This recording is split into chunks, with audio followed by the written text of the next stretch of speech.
What's up everyone, and welcome to my tutorial video for using the Project Neptune Keylogger, or whatever you want to use it for that matter.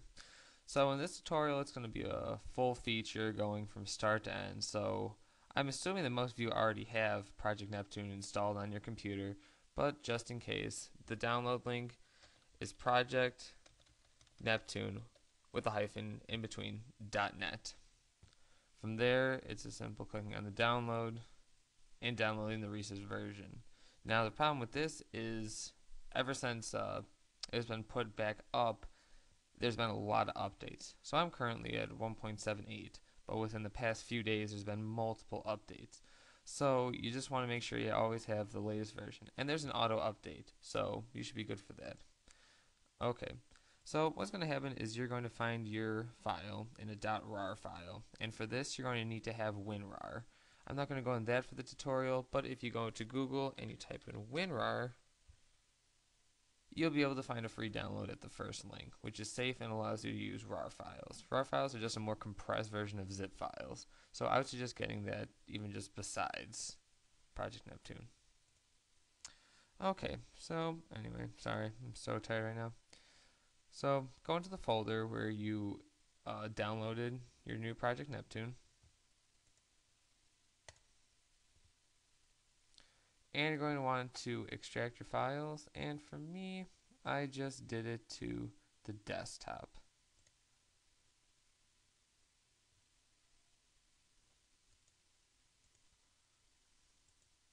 Okay, so here we have our new Project Neptune version 1.78, and that's what we want. So all we're going to do, double click, open this, and you've already probably seen, I'm worried about this, but the disassembler lib.dll,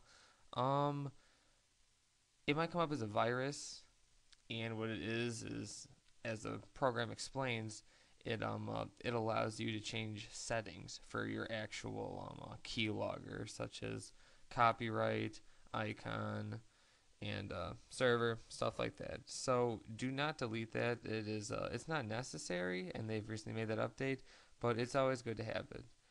So we're gonna start this up. Be awesome if it did. Okay, sorry, my computer's running really slow. Okay, so here you have the GUI for Project Neptune, which is not offered by a lot of keyloggers, which is very nice. So what you're going to do right here is, this is more of a everyone use tutorial, and so we're not going to use file transfer protocol. We're just going to be using email, and you can't even use the file transfer protocol yet unless you're premium, and you need the beta for that. And if you get your hands on that, you probably won't be watching a tutorial. So when you're making just a standard keylogger, right here you have when you're going to get a keylog. I like 15. 10 to 15 minutes is a good indicator. You really don't need to change too much of that. Here you have your email settings. Now right here is where you're going to enter your email to send, the password for that email, and the email to receive the logs that you've sent. And yes, you could actually send the logs to the same email if you so please, all up to you. Obviously some people don't feel safe about putting their password on here, so it's very simple just to make a new email on Gmail. So I don't know why I wouldn't, but I'm not going to put all of this in there. All you're going to do is just type in your email at gmail.com, your password, and then your email that you're going to receive. Now if you're sending it from different ones such as live.com, you come up here, and instead of typing in Gmail, you type in live. Now for convenience's sake, I just use Gmail, but it's up to you guys. Again, file transfer protocol, we're not going to be using that. System-wide, I try to stay as discreet as possible, because with a keylogger, obviously, you don't want the people knowing it's there. So when you kill the task manager, it's usually not the best thing. So just leave that there. Website blocking not available. And for more software settings, you really don't need any of this. It could be kind of overkill. So when you're just using a standard, just login keys, you don't need to use it. As for installation, just keep it on this one. That's all you need. For the installation directory, I just keep it on the app data folder. Again, there's really nothing that you have to do with it. Just leave that alone. For the original file, you could do nothing. So after they execute, just kind of just sits there, and they're like, all right. When they delete slash melt it, that means that it's just gone, like off their computer. And here it sets the file to hidden, so it disappears, but it's still there. So it's up to you. I just I click on do nothing, and it's the best in my opinion. Oops, sorry about that. Extra options, I'm not one for fake error messages. I'm just one for clicking it and it runs. I like getting an installation message on the user program's first run because you kind of know what's going on. Screenshots, that's for premium again, but if you set it to, like I said, every 15 minutes, then every 15 minutes you get a screenshot of what they're doing, and it's kind of cool, but I mean, again, it's just an extra. For your server creation, you can make whatever you want. I mean, just, yeah, it's obviously you wouldn't want to do that, but you know, just for example purposes, you can't use these two. These are premium. If you want to change the file icon, I would suggest getting another program. I could suggest those, but on this video it's just merely a tutorial. File pumping is also premium. That's not as much. Don't need to worry about that.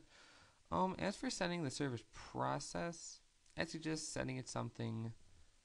How about AOE hosts.exe?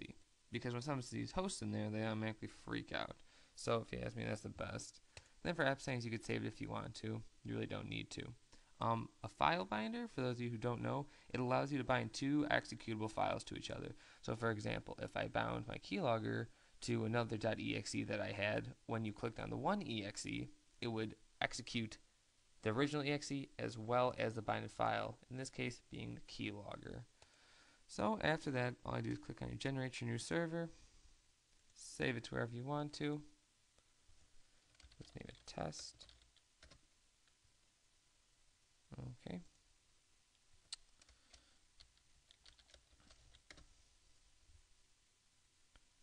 And it'll compile it in just a second. And there it is. Our keylogger all ready to go. And as you can see, it allows us to have the description as the hack, copyright, and everything else. So this is just a basic tutorial, and then obviously once someone double clicks on this, it will activate. And if I had everything set up, it would actually infect me. But I didn't set up the email just for tutorial purposes. So if you guys have any questions, please direct them towards me. I'd be more than happy to help you guys out. Thanks so much for watching the video, and like I said, if you have any questions or if you want to learn more about being able to change file icons or even the .exe at the end to make it more believable, I can show you guys that too. But for now, this is just a simple tutorial, so thanks for watching, you guys. Have a good one.